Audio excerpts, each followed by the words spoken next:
Muling naranasan ng mga residente ng Iligan City ang matinding pag-ulan at pagbaha na nagbalik sa kanilang alaala ng mga nagdaang trahedya sa lugar.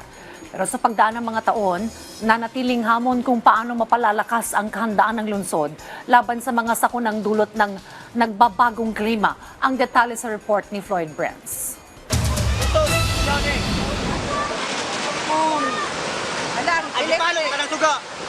Taong December 2011 nang humagupit ang bagyong Sendong sa Iligan City.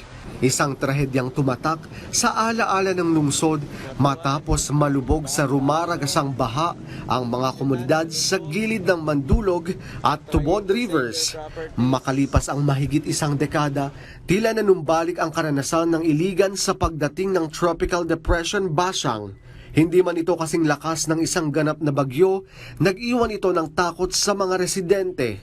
Doble ang ibinuhos nitong ulan kumpara sa Sendong.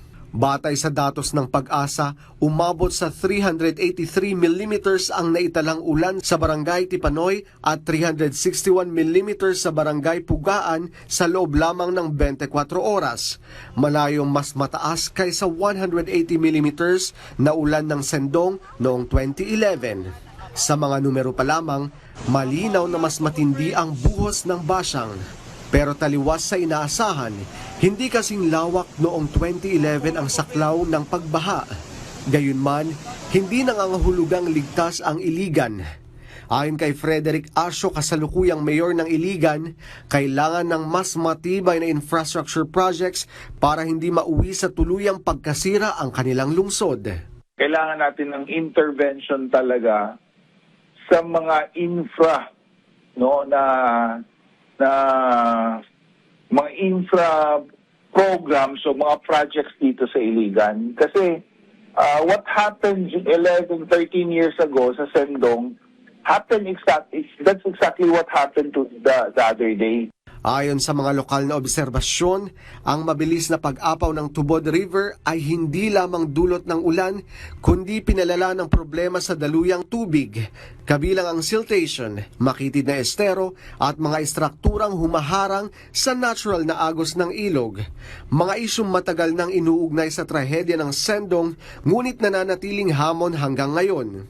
Marami ding portion sa Iligan na supposed to be na may flood control at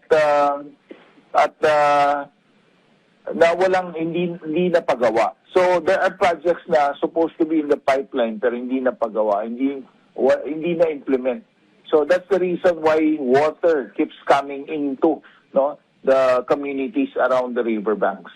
Sa huli, ang paghahambing ng Sendong at Bashang ay hindi lamang pagbabalik tanaw sa nakaraan, kundi isang babala sa kasulukuyan. Sa panahon ng nagbabagong klima, hindi sapat ang alaala ng trahedya. Kailangang sabayan ito ng konkretong paghahanda at matibay at pangmatagalang flood control projects. Floyd Brents, para sa Pambansang TV sa Bagong Pilipinas.